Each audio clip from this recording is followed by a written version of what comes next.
Welcome to video 4 in the Saintmaker video training series. By now, you should have printed out your user's guide, filled out your targets for this training in your Saintmaker, and spent at least a few days practicing with daily pages. By the end of this video, you'll have a complete understanding of how to set up your week with your Saintmaker. This video is meant to build on previous videos, so if you haven't seen those, be sure to watch them first and come back when you're ready to plan your week. Just like with the last video, watch a little bit, then pause, then fill in a section, then repeat. All right, let's get into it. For me, the weekly routine actually starts on Saturday night or in the pew on Sunday morning with the weekly examination. The weekly examination is an opportunity to complete an overall examination of conscience in key areas of faith on a weekly basis. It's not necessary to attend confession. It's a devotional practice that will help you develop your conscience and more closely align your efforts to God's will for you. Like we've done in the other sections of the Saintmaker, just walk through it one prompt at a time. Approach this section and all sections with an attitude of prayer and meditative reflection. Be aware that this practice will change you over time and that you will get back what you put into it. Did you follow Jesus? Did you make good use of the time that God has given you?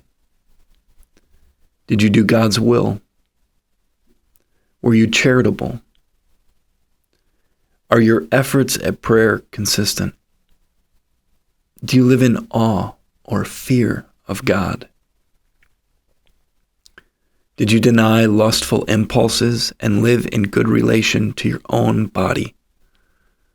Were you careful with your words? Did you put trust in God? Were you consistently grateful to God?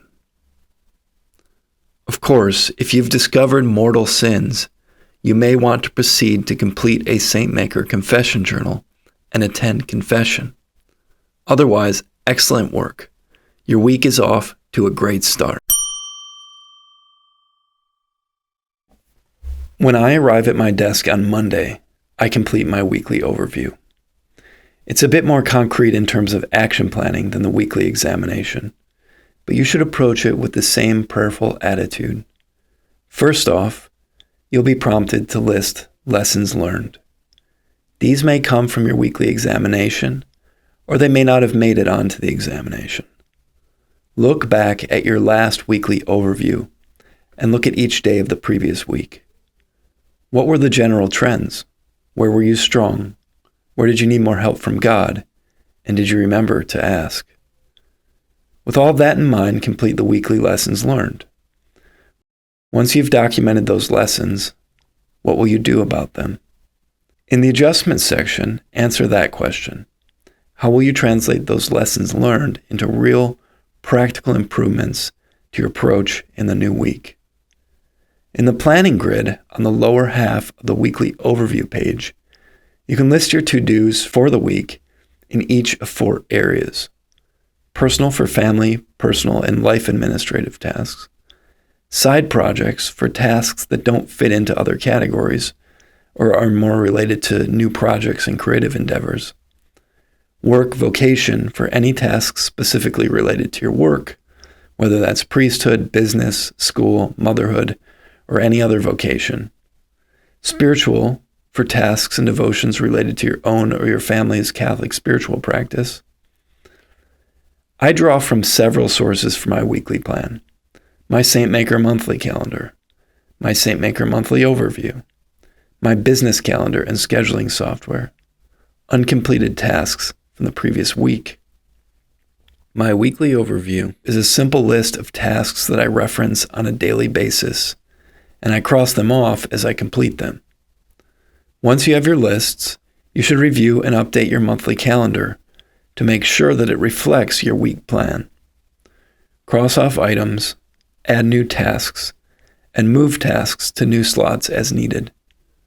Finally, You can add key tasks to your daily pages if desired. And that's it. Now you've got your week set up in the Saintmaker. Think of this plan as dynamic. You can update it as needed throughout the week, and continually update your monthly calendar as well. Thanks for watching. I'm really excited to show you how to set up monthly pages next week. Monthly pages are where a lot of the really powerful devotions can be explored, along with prayer planning and making progress on your goals. So I'll see you soon for video number 5. God bless.